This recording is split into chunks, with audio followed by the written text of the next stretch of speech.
Good evening আমার প্রিয় বন্ধুরা, তোমরা সবাই কেমন আছো? আশা করছি সবাই খুব ভালো আছো, আমরাও ভালো আছি। অনেক দিন পরে চলে এসেছি একটা নতুন ব্লগ নিয়ে।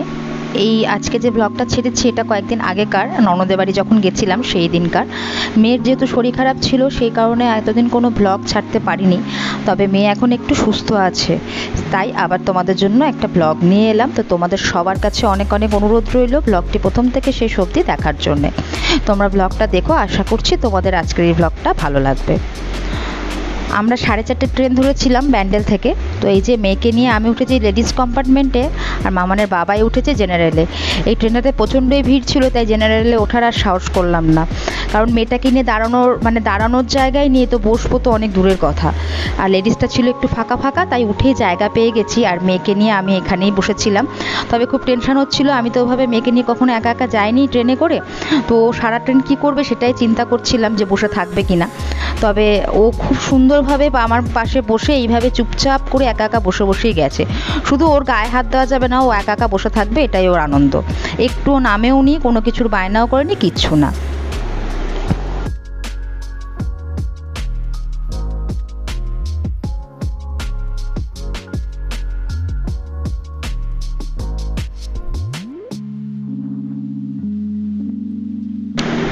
এই যে এখন নেমে পড়েছি, আর স্টেশনে এসেছে আমার ফুল কাকা শ্বশুর।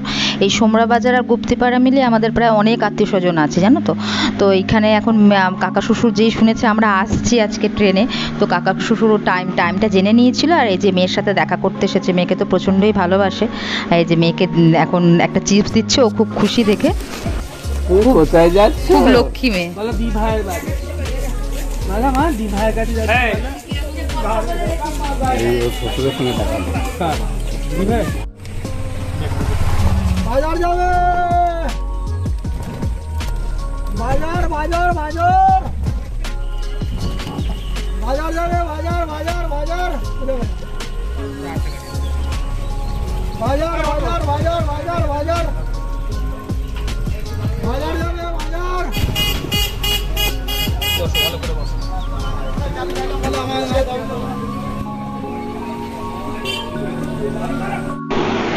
টোটোতে উঠে পড়েছি, আর এই দেখো বেহুলা স্টেশন থেকে টোটোতে উঠলাম, কারণ আমরা গুপ্তিপাড়াতেই আমার ননদের বাড়ি। তবে গুপ্তিপাড়াতে নামলে না ওই প্ল্যাটফর্মটা চেঞ্জ করে, ওভারব্রিজ দিয়ে চেঞ্জ করে এপারে ওই পাশে গিয়ে তারপরে আবার টোটো বা অটো ধরতে হয়।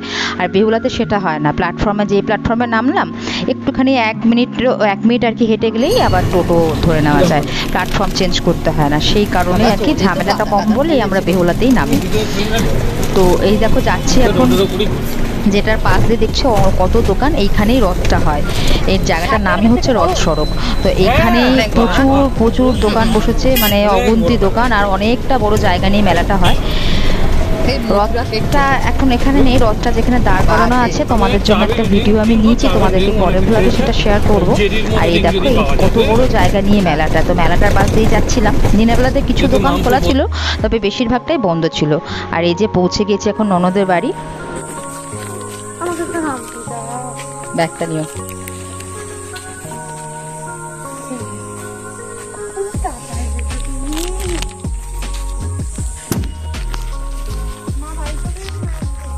টাটা।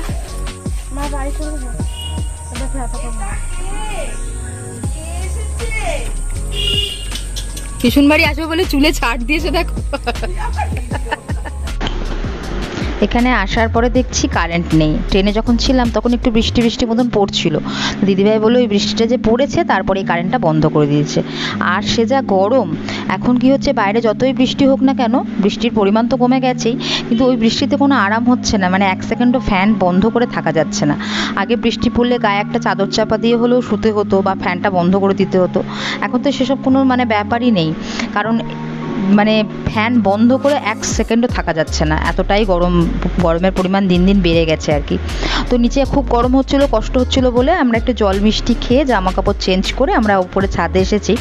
ছাদটাতে একটু বসে আরাম, যেহেতু বাইরেটা আর ঘরের ভেতরে যেরকম গুমোট সেরকম গরম, বাইরেটাতে একটু বৃষ্টি হয়েছে তো সে কারণে বাইরেটা একটু শান্তি লাগছিল। আর একটু হাত পাখা নিয়ে এইখানটাতে আমরা একটা মাদুর বিছিয়ে আর কি বসেছিলাম, অনেকক্ষণ গল্প করছিলাম। তবে আজকে রাত্রেবেলা ইচ্ছা আছে, রাত্রে নয়, সন্ধ্যে নাগাদ ইচ্ছা আছে একটু মেলাতে যাব। তো সেই কারণে মেয়েটাকে যেহেতু 7টায় খাওয়াই, আজকে ভাবছি একটু তাড়াতাড়ি খাইয়ে নিয়ে রেডি হয়ে বেরিয়ে যাব, কারণ আবার রাত্রেবেলা ফিরে মেয়েকে খাওয়ানোর ব্যাপার থাকে, তাই লেট করব না। আর বৃষ্টি বাদলের দিন যেহেতু, সেই কারণে একটু তাড়াতাড়ি বেরোবো। তো বন্ধুরা, আজকের ব্লগটাকে এখানেই শেষ করছি। তো তোমাদের আজকের এই ব্লগটা কেমন লাগলো অবশ্যই জানিও, যদি ভালো লেগে থাকে অবশ্যই পাশে থেকো। তো দেখা হবে তোমাদের সাথে পরের ব্লগে, ততক্ষণের জন্য তোমরা সবাই ভালো থেকো। টাটা বন্ধুরা।